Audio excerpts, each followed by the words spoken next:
Hello दोस्तों, स्वागत है आपका एफटी गुरुकुल में। तो आज हम लोग टॉप 500 ज्योग्राफी के एमसीक्यू, जिसमें कुछ प्रीवियस ईयर के क्वेश्चन, कुछ ऐसे क्वेश्चन हैं जो कि एक्सपेक्टेड हैं। ये आपके बीपीएससी, यूपीपीएससी, एमपीपीएससी और स्टेट पीसीएस से लेकर जितने भी आपके वनडे एग्जाम होने वाले हैं उसको देखते हुए बनाया गया है। तो चलिए देर ना करते हुए पार्ट 1 का टॉप 50 क्वेश्चन आज करेंगे। तो पहला क्वेश्चन आपकी स्क्रीन पर देखते हैं। पृथ्वी की आंतरिक संरचना में सबसे भीतरी क्रोड मुख्य रूप से किन तत्वों से बनी होती है? तो देखिए, थोड़ा सा मैं एक्सप्लेन कर देता हूँ इसको। पृथ्वी की जो 3 परत हैं, सबसे ऊपर वाला होता है क्रस्ट, ठीक है। उसके बाद होता है मेंटल और उसके नीचे वाला होता है कोर, ठीक है। तो इसमें बोला है कि जो ये कोर होता है यहाँ पे कौन से तत्वों से मिलकर बना होता है। तो देखिए, अब इसमें भी आपको 3 कंसेप्ट बताता हूँ। जैसे क्रस्ट मेंटल कोर है, इसमें आप ये भी ध्यान रखेंगे, सियाल, सीमा और नीफे। या ट्रिक बोल सकते हैं या लॉजिक याद करने के लिए। देखिए, जो क्रस्ट होता है उसमें क्या पाया जाता है? सियाल। सियाल मतलब सिलिकॉन और एल्यूमिनियम। उसके बाद मेंटल में क्या पाया जाता है? सीमा मतलब क्या होता है? सियोल और मैग्नीशियम। और ऐसे ही नीफे में क्या हो जाएगा? निकिल और ये आपका लोहा, ठीक है। तो अब इसमें देखिए बोला क्या है, बोला है कि इसमें कोर, तो कोर में कौन सा हो जाएगा? तो लास्ट में मैंने क्या बताया? सियाल, सीमा, नीफे। नीफे किस में आ रहा है? ऑप्शन सी में, निकेल और लोहे में, ठीक है। ऐसे हम लोग सारे क्वेश्चन को अच्छे से एक्सप्लेन करते हुए चलेंगे। और देखिए, इसके बारे में थोड़ा सा और डिटेल जान लेते हैं। सबसे अधिक जो घनत्व होता है और तापमान पृथ्वी के चुंबकीय क्षेत्र का कारण बनता है नीफे। ये भी ध्यान रखिएगा। पृथ्वी का जो कोर होता है उसमें सबसे भारी धातु, जिसमें भारी धातु में ये निकिल हो गया, फिर लोहा हो गया, इससे मिलकर बना होता है। इसको शॉर्ट में क्या बोलते हैं? नीफे बोलते हैं। तो ज़्यादा अगर डेंसिटी रहेगी टेम्परेचर की वजह से इसका निर्माण होता है पृथ्वी के चुंबकीय क्षेत्र में, ठीक है। और पृथ्वी के केंद्र में भारी चीज़ें डूब जाती हैं, ये भी आप ध्यान रखिएगा। आगे हम लोग बढ़ते हैं। क्वेश्चन नंबर 2 देखते हैं। भूकंप के दौरान उत्पन्न होने वाली कौन सी सिस्मिक वेव सबसे तेज चलती हैं और सबसे पहले सिस्मोग्राफ पर दर्ज होती हैं? तो देखिए, सबसे तेज की बात बोला है। तो आप जानते होंगे कि प्राथमिक जो तरंगें होती हैं वो सबसे तेज होती हैं, ठीक है। इसके बारे में मैं थोड़ा सा अच्छे से एक्सप्लेन कर देता हूँ ताकि आपको क्लियर हो जाएगा। देखिए, प्राइमरी वेव पी वेव जिसको बोलते हैं, सेकेंडरी वेव जिसको एस वेव बोलते हैं, और सतही वेव जिसको लॉन्गिट्यूडनल बोलते हैं। तो देखिए, प्राइमरी वेव जो होती है वो अनुदैर्घ्य तरंगों से होती है, जो ठोस, द्रव और गैस तीनों माध्यम में सबसे तेज गति से चलती है, ठीक है। और ये सबसे पहले सिस्मोग्राफ पे पहुंचती है। अब इसमें एक और है कि सबसे अधिक विनाशकारी अगर पूछेगा तो विनाशकारी में आपका एल वेव हो जाएगा, यानी कि सतही, ठीक है। बट अगर बोलेगा कि सबसे धीमा कौन होता है, तो धीमा भी होता है एल ही, और सबसे विनाशकारी भी होता है एल ही। तो ये भी आप ध्यान रखेंगे, ठीक है। नंबर 3 देख रहे हैं। सूर्य से आने वाली हानिकारक पराबैंगनी किरणों, जिनको यूवी रे बोलते हैं, अल्ट्रावायलेट रे को अवशोषित करने वाली ओजोन परत वायुमंडल के किस परत में पाई जाती है? तो जो क्षोभ मंडल के ऊपरी परत होती है, समताप मंडल, इसी में आपकी ओजोन पाई जाती है, ओजोन परत, ठीक है। तो इसको आप ध्यान रखेंगे। इसके बारे में भी थोड़ा डिटेल बता देता हूँ कि ओजोन परत O3 समताप मंडल के निचले हिस्से में पाई जाती है। ये पृथ्वी के लिए सुरक्षा कवच का काम करती है। और समताप मंडल में ही हवाई जहाज उड़ते हैं, क्योंकि यहाँ पे मौसम क्या होता है? शांत होता है। जो बारिश होती है, जो बादल की घटनाएं होती है, सारा सब क्षोभ मंडल में हो जाती हैं। तो क्षोभ मंडल में बारिश की घटनाएं होती हैं, इस वजह से जब इसके ऊपर जब आकाश में जब आपका प्लेन तरने लगता है तो इन सब घटनाओं से दूर हो जाता है, एस्केप कर देता है। यहाँ पे मौसम शांत रहता है, यहाँ पे बारिश की संभावना नहीं रहती, बादल की संभावना नहीं रहती, इस वजह से प्लेन यहाँ उड़ाए जाते हैं। क्वेश्चन नंबर 4 देख रहे हैं। दक्षिणी गोलार्ध में 40 डिग्री के अक्षांश के पास जो तेज और लगातार पछुआ हवाएं चलती है उसको क्या बोलते हैं? तो आप इसको इससे भी कनेक्ट कर सकते हैं, 40 डिग्री यानी गरजता चालीसा। तो ऑप्शन किसमें है? गरजता चालीसा बी में है। इसको भी आप ध्यान रख सकते हैं, ठीक है। इसके बारे में बता देते हैं कि दक्षिणी गोलार्ध में भूमि का जो अभाव होने के कारण पछुआ हवाएं बहुत तेज गति से चलती है। और 40 डिग्री पे इन्हें गरजता चालीसा बोलते हैं, और 50 डिग्री पे भयंकर पचासा, और 60 डिग्री पे चीखता साठा। तो ये चीज़ आप ध्यान रखेंगे। और एक चीज़ आपको और ध्यान रखनी है कि 0 से 5 डिग्री के बीच का जो क्षेत्र होता है उसको बोलते हैं डोलड्रम क्षेत्र। ये बहुत शांत क्षेत्र होता है, ठीक है। और 40 की स्पीड की हवाएं गरजती है चालीसा पे, गरजता चालीसा पे। तो ये भी आप ध्यान रखेंगे, रोवरिंग फोर्टिज। चलिए आगे बढ़ते हैं। क्वेश्चन नंबर 5 देखेंगे।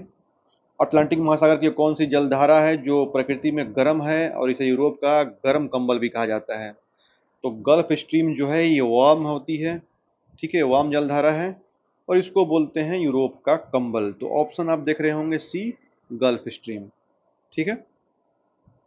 आगे हम लोग बढ़ते हैं, इसके बारे में और भी जान लीजिए थोड़ा सा डिटेल में। गल्फ स्ट्रीम भूमध्य रेखा से ध्रुवों की ओर बहने वाली एक शक्तिशाली गर्म जलधारा है। ठीक है, यह उत्तरी अमेरिका के पूर्वी तट से होते हुए यूरोप के तट तक जाती है और सर्दियों में यूरोप के बंदरगाहों में जमने से रोकती है, यूरोप के बंदरगाहों को। और एक चीज़ और जान लीजिए कि ये भी क्वेश्चन पूछता है, इसमें आपका पूछता है कि लेब्राडोर और कैनारी ठंडी जलधाराएं हैं, तो ये भी ध्यान रखिएगा, क्योंकि पूछ देता है कि लेब्राडोर कौन सी है, कैनारी कौन सी जलधाराएं हैं। ठीक है, तो गल्फ खाड़ी का स्ट्रीम गर्म पानी यूरोप को सेंकता है, इससे भी आप कनेक्ट कर सकते हैं। चलिए, यूपी पीसीएस के 2022 में आ चुका था। ये जितने भी क्वेश्चन है बहुत ही इंपॉर्टेंट है और आगे भी आने की संभावना है। क्वेश्चन नंबर देख रहे हैं, लघु ज्वार जिसको बोलते हैं नीप टाइड किस खगोलीय स्थिति में आते हैं जब समुद्र का जलस्तर सबसे कम उठता है। देखिए, इसका कंसेप्ट है, जब सूर्य जो होता है वो पृथ्वी और चंद्रमा के समकोण पे हो जाता है। ठीक है, पृथ्वी और चंद्रमा के समकोण पे हो जाता है, तब क्या होता है, नीप ज्वार यानी कि नीप टाइड यानी कि लघु ज्वार उत्पन्न होता है। तो यह बात आप ध्यान रखिएगा। और ये चीज और भी है कि इसका गुरुत्वाकर्षण बल एक दूसरे को काटते हैं, जिससे ज्वार नीचे आता है। एक फैक्ट आपको यह भी याद रखना है कि दीर्घ ज्वार पूर्णिमा और अमावस्या को आते हैं, जब तीनों एक सीध में होते हैं। ठीक है, चलिए बढ़ते हैं नेक्स्ट क्वेश्चन की ओर। विश्व की एकमात्र नदी कौन सी है जो भूमध्य रेखा को यानी 0 डिग्री अक्षांश को 2 बार पार करती है? तो ये ध्यान रखिएगा, ये कांगो यानी जारे नदी है। ये अफ्रीका की दूसरी सबसे बड़ी नदी है नील नदी के बाद, तो ये भी आप ध्यान रखिएगा। तो ऑप्शन जो हो जाएगा वो सी हो जाएगा। क्वेश्चन नंबर 8 है, भारत की मानक समय रेखा यानी standard meridian of India 82.5 degree किस शहर के पास से होकर गुजरती है? तो आपको ऑप्शन में 2 ऑप्शन रहेगा, या तो मिर्जापुर दिया रहेगा तो नैनी दिया रहेगा, तो इसको आप टिक करिएगा, ऑप्शन हो जाएगा बी हो जाएगा। ठीक है, आगे बढ़ते हैं। ये भी ध्यान रखिएगा कि जो ग्रीनविच मेरिडियन टाइम है वो 5.5 घंटा आगे है भारत से। और ये पूछ देता है कि यह कौन कौन से राज्य से होकर गुजरता है, तो ध्यान रखिएगा यूपी, एमपी, छत्तीसगढ़, उड़ीसा और आंध्र प्रदेश से होकर गुजरता है। ठीक है, आगे बढ़ते हैं। क्वेश्चन नंबर 9 है, भारत के किस राज्य की तटरेखा सबसे लंबी है? तो आपको पता होना चाहिए, गुजरात की जो तटरेखा है वो सबसे लंबी है, तो ऑप्शन जो हो जाएगा वो ए हो जाएगा। इसके बारे में ये भी जान लीजिए कि भारत की कुल जो तटरेखा 7516.6 किलोमीटर है। ठीक है, इसमें गुजरात की तटरेखा 1214 किलोमीटर लंबी है, क्योंकि ये बहुत कटी फटी है। और इसके बाद जो स्थान आता है वो आंध्र प्रदेश का आता है। ठीक है, आगे बढ़ते हैं।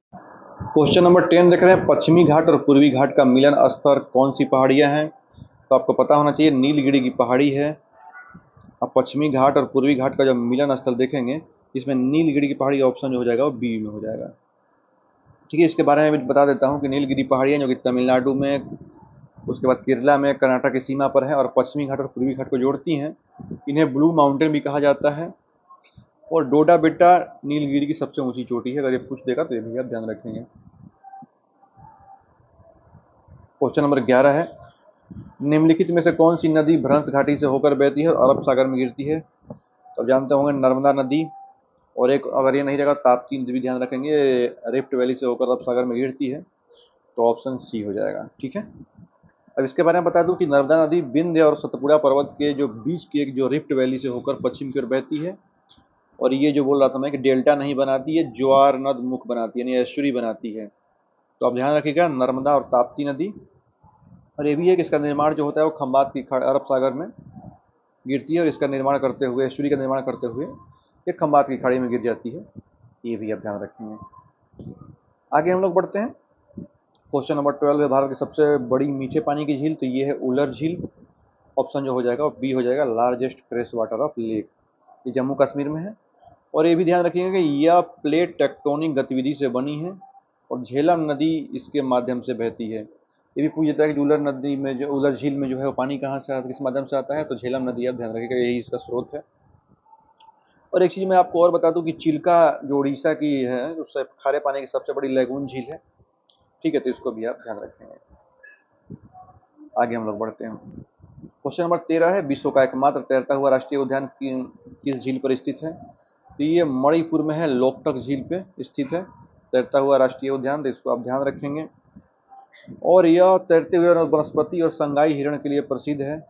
और ये भी ध्यान रखिएगा कि पूर्वोत्तर भारत की सबसे बड़ी मीठे पानी की झील है लोकटक झील, पूर्वोत्तर भारत। ठीक है, ये 64 बीपीएससी में आ चुका है। आगे बढ़ते हैं। क्वेश्चन नंबर 14, लौटता हुआ मानसून सर्दियों के समय भारत के किस तट पर भारी वर्षा कराता है? तो आपको पता है सर्दियों के समय जो भारी वर्षा कराता है वो इसी तट पे कराता है। तो इसका नाम क्या है? तो इसका नाम है कोरोमंडल तट यानी तमिलनाडु कोस्टल रीजन। ठीक है, ये अक्टूबर नवंबर में उत्तरी मानसून यानी बंगाल की खाड़ी से नमी को उठाता है और तमिलनाडु के कोरोमंडल तट और आंध्र प्रदेश के कुछ हिस्सों में सर्दियों में बारिश कराता है। ये सब कंसेप्ट आपको याद रखना है। और गर्मियों में होने वाली बारिश दक्षिण पश्चिम मानसून से होकर केरल के मालाबार तक शुरू हुई है। आगे बढ़ते हैं। क्वेश्चन नंबर 15, कपास की खेती के लिए कौन सी मिट्टी सबसे उपयुक्त मानी जाती है, जिसे रेगुर कहा जाता है? तो इसको बोलते हैं काली मिट्टी। तो ऑप्शन जो हो जाएगा वो बी हो जाएगा। नदियों द्वारा लाई गई नई जलोढ़ मिट्टी को क्या कहा जाता है जो अत्यधिक उपजाऊ है? तो जो नई जलोढ़ मिट्टी आती है उसको क्या बोलते हैं? खादर बोलते हैं। तो ऑप्शन बी हो जाएगा। ये भी क्वेश्चन इंपॉर्टेंट है, इसको आप ध्यान रखेंगे। नेक्स्ट है, भारत में धातु खनिजों जैसे कि लोहा हो गया, सोना, मैग्नीज के लिए कौन सा रॉक सिस्टम सबसे समृद्ध है? तो धारवाड़ की चट्टानों में ये सबसे समृद्ध माना जाता है। चट्टान यहाँ पर आपके लोहा, मैग्नीज, सोना सब पाया जाता है। तो धारवाड़ की चट्टान आप याद रखेंगे, ऑप्शन सी हो जाएगा। और जान लेते हैं, धारवाड़ रॉक सिस्टम भारत की सबसे पुरानी जो मेटामॉर्फिक यानी कायांतरित चट्टान है और आर्थिक रूप से बहुत महत्वपूर्ण है, क्योंकि इसमें लोहा, सोना, मैग्नीज, तांबा जैसे सभी प्रमुख धातु पाए जाते हैं। एक फैक्ट आपको ये भी याद रखना है कि कर्नाटक के जो धारवाड़ क्षेत्र में यह सबसे पहले खोजी गई थी। ठीक है, तो ट्रिक क्या है? धातुओं की धार धारवाड़ में तेज होती है। चलिए बढ़ते हैं नेक्स्ट की। भारत में पाया जाने वाला 98% कोयला किस भूवैज्ञानिक काल की चट्टानों में पाया जाता है? तो ये क्वेश्चन बहुत इंपॉर्टेंट है। ये गोंडवाना सिस्टम यानी गोंडवाना क्रम में पाया जाता है 98% कोयला। तो ऑप्शन जो हो जाएगा आपका सी हो जाएगा। देखिए, इसके बारे में बता दें कि भारत का अधिकांश कोयला भंडार मुख्य रूप से बिटुमिनस है, गोंडवाना रॉक सिस्टम में पाया जाता है। या दामोदर नदी, महानदी, गोदावरी नदी की घाटी जो कि झारखंड, छत्तीसगढ़ और उड़ीसा में फैला हुआ है, इसी में केंद्रित है। ठीक है, और एक फैक्ट आपको ये भी याद रखना है कि विंध्यकर्म की चट्टानें भवन निर्माण सामग्री जैसे चूना पत्थर और बलुआ पत्थर के लिए प्रसिद्ध है। ठीक है, इससे मार्बल बनता है। ठीक है, आगे हम लोग बढ़ते हैं। नेक्स्ट, प्रसिद्ध नाथुला दर्रा जो भारत की चीन और तिब्बत के बीच का एक व्यापार प्रमुख मार्ग है, किस राज्य में स्थित है? तो एक प्रमुख जो मार्ग है व्यापार के लिए यह नाथुला। देखिए, एक तो आप ट्रिक भी याद रख सकते हैं, जलना, ज से जलेपला, ना से नाथुला। ये ट्रिक किसके लिए है? तो सिक्किम के लिए। तो ऑप्शन जो हो जाएगा वो सी हो जाएगा। ठीक है, और ये चीज़ याद रखिएगा कि ये बंद हो गया था काफ़ी दिनों से 1962 के युद्ध के बाद से, लेकिन 2006 में इसको खोल दिया गया। आगे बढ़ते हैं। क्वेश्चन नंबर 20 है, अंडमान द्वीप समूह को निकोबार द्वीप समूह से अलग करने वाले जल डमरू मध्य को क्या कहा जाता है? तो इसको बोलते हैं 10 डिग्री। ठीक है, अंडमान निकोबार द्वीप समूह को अलग करता है। आगे हम लोग बढ़ते हैं। एक चीज़ आपको ये भी जानना है, तो 10 डिग्री होता है, 10 डिग्री अक्षांश रेखा, ये आप याद रखिएगा। अंडमान में लघु अंडमान और निकोबार में कार निकोबार को अलग करता है, क्योंकि इंटरनली जब पूछ देगा तो ऑप्शन में ये रहेगा, लघु अंडमान को कार निकोबार से अलग कौन करता है? तो 10 डिग्री से अलग करता है, और ये बंगाल की खाड़ी में स्थित है। ठीक है, और एक चीज़ मैं आपको ये भी बता देता हूँ कि इधर से चलिए, सबसे जैसे हम देखिए 8 डिग्री पहले लिख लीजिए, 9 डिग्री और 10 डिग्री। इसको मैं थोड़ा सा हटा देता हूँ, 10 डिग्री। अब देखिए इसमें करना क्या है, 8 डिग्री जब पूछेगा तो ये मालदीव से लक्षद्वीप यानी लक्षद्वीप का मिनिकॉय को अलग करता है। 9 डिग्री पूछेगा तो मिनिकॉय को लक्षद्वीप से अलग करता है, और 10 डिग्री पूछेगा तो कार निकोबार को लघु अंडमान से अलग करता है। ठीक है, आगे बढ़ते हैं।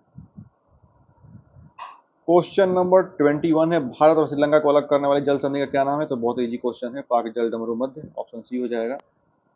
ठीक है, आगे ध्यान रखिएगा, कौन सी जल संधि भूमध्य सागर को अटलांटिक महासागर से जोड़ती है और इसे भूमध्य सागर की कुंजी कहा जाता है? तो इसको बोलते हैं जिब्राल्टर।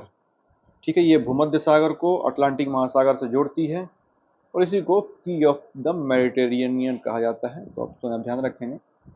और एक चीज़ आपको और भी ध्यान रखनी है कि जिब्राल्टर जल संधि यूरोप और अफ्रीका को अलग करती है, अटलांटिक महासागर को भूमध्य सागर से जोड़ती है। ये एक अत्यंत संकीर्ण और रणनीतिक मार्ग है। ठीक है, और बाब अल मंडेब लाल सागर को अदन की खाड़ी से जोड़ती है, जो आंसुओं का द्वार बोला जाता है। तो इंपॉर्टेंट फैक्ट भी आपको ध्यान रखना है। ये पीडीएफ चाहिए तो मैं फुल टॉस टेलीग्राम चैनल में उपलब्ध करा दूंगा, तो ध्यान रखिएगा, बाल अल मंडेब लाल सागर को अदन की खाड़ी से जोड़ती है। ठीक है, और ट्रिक क्या है? जिब्राल्टर गेट कुंजी है यूरोप और अफ्रीका की। चलिए नेक्स्ट है, पृथ्वी का सबसे शुष्क मरुस्थल कौन सा है? तो ये जो है वो अटाकामा मरुस्थल माना जाता है सबसे शुष्क। तो ऑप्शन सी हो जाएगा। ठीक है, और ये कहाँ पर है ये आप जानना चाहते हैं तो ये भी देख लीजिए। दक्षिण अमेरिका के उत्तरी चिली में स्थित अटाकामा मरुस्थल दुनिया का सबसे शुष्क गैर ध्रुवीय स्थान है। यहाँ कई दशकों तक बारिश एक भी बूंद नहीं गिरती। और यहाँ पर नाइट्रेट और तांबे का भंडार के लिए प्रसिद्ध है, तो ये भी आप ध्यान रखेंगे। और सहारा विश्व का सबसे गर्म है, ये भी ध्यान रखिएगा। ठीक है, शुष्क बोलेगा तो अटाकामा, और गर्म बोलेगा तो सहारा, और सबसे शीत बोलेगा तो अंटार्कटिका। ठीक है, सबसे बड़ा शीत मरुस्थल। आगे देख लेते हैं। क्वेश्चन नंबर 24 है, दक्षिण अमेरिका के अर्जेंटीना में पाए जाने वाले उपजाऊ शीतोष्ण घास के मैदानों को क्या कहा जाता है? तो इसको बोला जाता है पंपास। ठीक है, इसको आप याद रखेंगे। अब देखिए, एक आध चीज़ और भी है जिसको फैक्ट हम लोग याद रखते हैं। पंपास अर्जेंटीना, उरुग्वे और ब्राज़ील के फैले घास के मैदान हैं। अत्यधिक उपजाऊ मिट्टी के कारण गेहूं की खेती और पशुपालन जैसे कि अल्फा घास के लिए भी विश्व प्रसिद्ध है। ये आपका पूछता है प्रेयरी जो होता है उत्तरी अमेरिका में पाया जाता है, ये प्रेयरी घास का मैदान। ठीक है, तो प्रेयर करते हैं कौन? उत्तर अमेरिका वाले। और वेल्ड जो है वो दक्षिण अफ्रीका में पाया जाता है, तो ये भी आप ध्यान रखिएगा। ठीक है, तो अर्जेंटीना के पंपास में घास पंप की तरह उगती है, ये आपका ट्रिक है। चलिए बढ़ते हैं नेक्स्ट क्वेश्चन की ओर। दुनिया की सबसे बड़ी प्रवाल भित्ति प्रणाली ग्रेट बैरियर रीफ किस देश के तट पर स्थित है? तो ये तो पूरा का पूरा ऑस्ट्रेलिया ही बसा हुआ है इस पे, कोरल रीफ पे। तो ऑप्शन बी आप ध्यान रखेंगे। ठीक है, ग्रेट बैरियर रीफ ऑस्ट्रेलिया के उत्तरी पूर्वी तट क्वींसलैंड पर कोरल सागर में स्थित है। अंतरिक्ष से भी दिखाई देती है। और जो कोरल होते हैं जैसे जुजुनथैली नामक शैवाल के साथ जीवी जो सिम्बायोटिक संबंध होते हैं, इससे बनता होता है। एक फैक्ट ये भी पूछ देता है कि ग्लोबल वार्मिंग के कारण जो अब बोलता है कि प्रवालों का जो रंग सफेद हो रहा है वो किसके कारण होता है? तो ग्लोबल वार्मिंग के कारण, और इसको बोलते हैं कोरल ब्लीचिंग। ठीक है, आगे बढ़ते हैं नेक्स्ट क्वेश्चन की ओर। पृथ्वी के वायुमंडल में तीसरे सबसे प्रचुर गैस कौन सी है? तो गैसों के बारे में आपको बता दूं कि नाइट्रोजन आप जानते होंगे सबसे ज़्यादा है, फिर ऑक्सीजन है, और उसके बाद क्या आएगा? आर्गन। ठीक है, तो ऑप्शन जो हो जाएगा वो आपका सी हो जाएगा। क्वेश्चन नंबर 27 है, उत्तरी अमेरिका के रॉकी पर्वत के पूर्वी ढलानों पर नीचे उतरने वाली गर्म और शुष्क स्थानीय हवा को क्या कहा जाता है? इसको स्नो ईटर बोलते हैं। तो स्नो ईटर जो है वो चिनूक को बोलते हैं, तो ऑप्शन जो हो जाएगा वो सी हो जाएगा। ठीक है, इसके बारे में मैं आपको फैक्ट बता दूं कि चिनूक जो है वो गर्म और शुष्क हवा है, और यह सर्दियों के अंत में रॉकी पर्वत से नीचे उतरती है। ये इतनी गर्म होती है कि बर्फ को बहुत तेजी से पिघला देती है, और इसे पशुपालक इसे हिमभक्षी भी कहा जाता है। तो स्नो ईटर किसको बोलते हैं? तो चिनूक को। ठीक है, और एक चीज़ ये भी है कि लू जो बोलेगा तो लू जो है उत्तर भारत में गर्मियों में चलने वाली गर्म हवा है। ठीक है, आगे हम लोग बढ़ते हैं नेक्स्ट क्वेश्चन।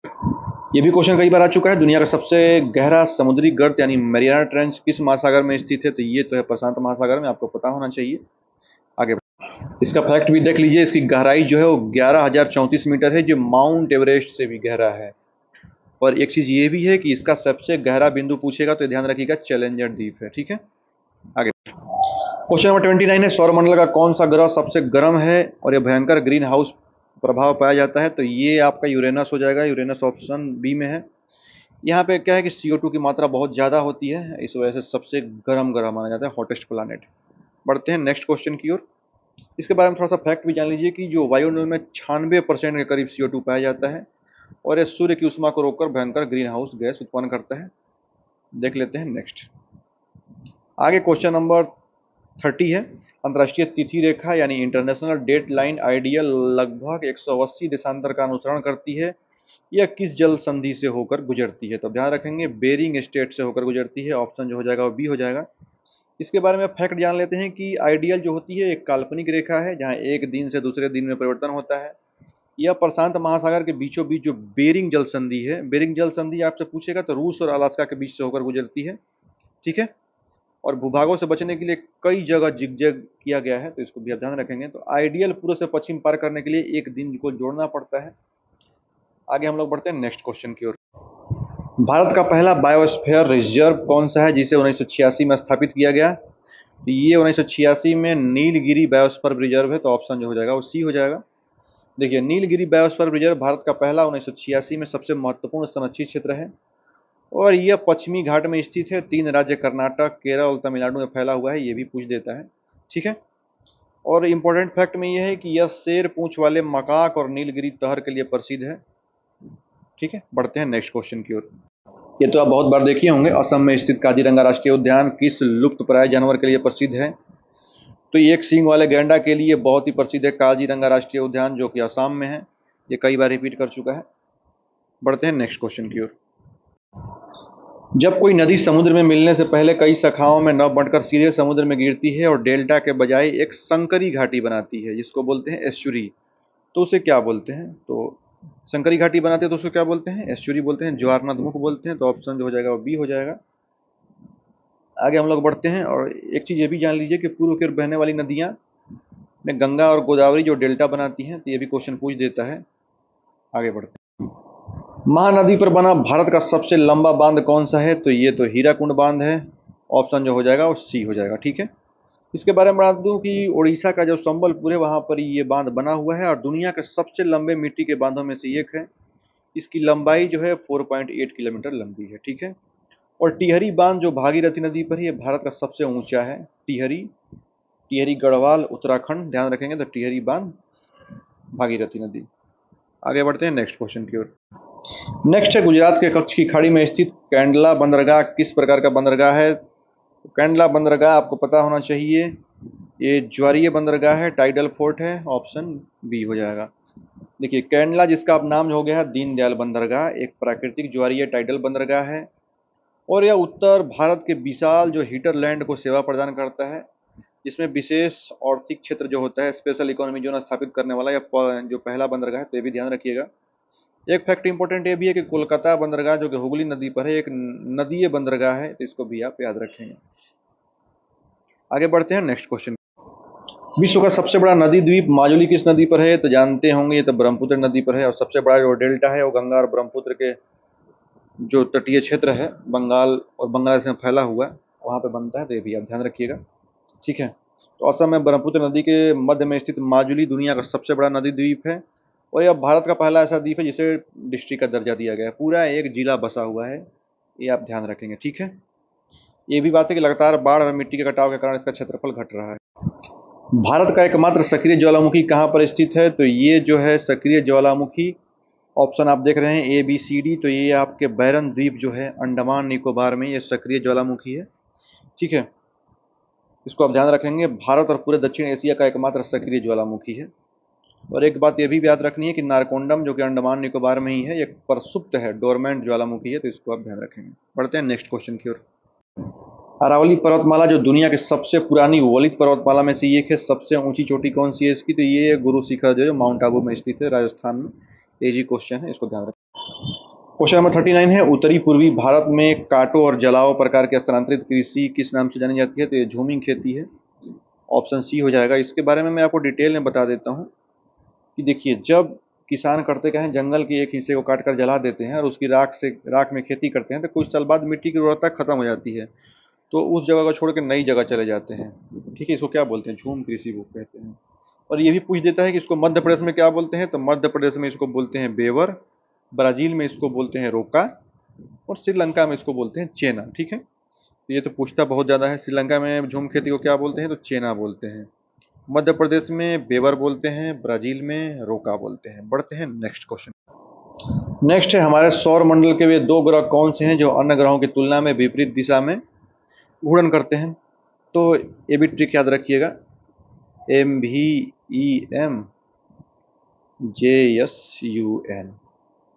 तो जो बीच वाला है यूरेनस और ये लास्ट के पहला वाला जो यूरेनस और वीनस, ये क्या करते हैं? उल्टी परिक्रमा करते हैं, पूरब से पश्चिम की ओर करते हैं। ठीक है, तो ऑप्शन में वीनस और यूरेनस क्या हो जाएगा? बी हो जाएगा, शुक्र और अरुण।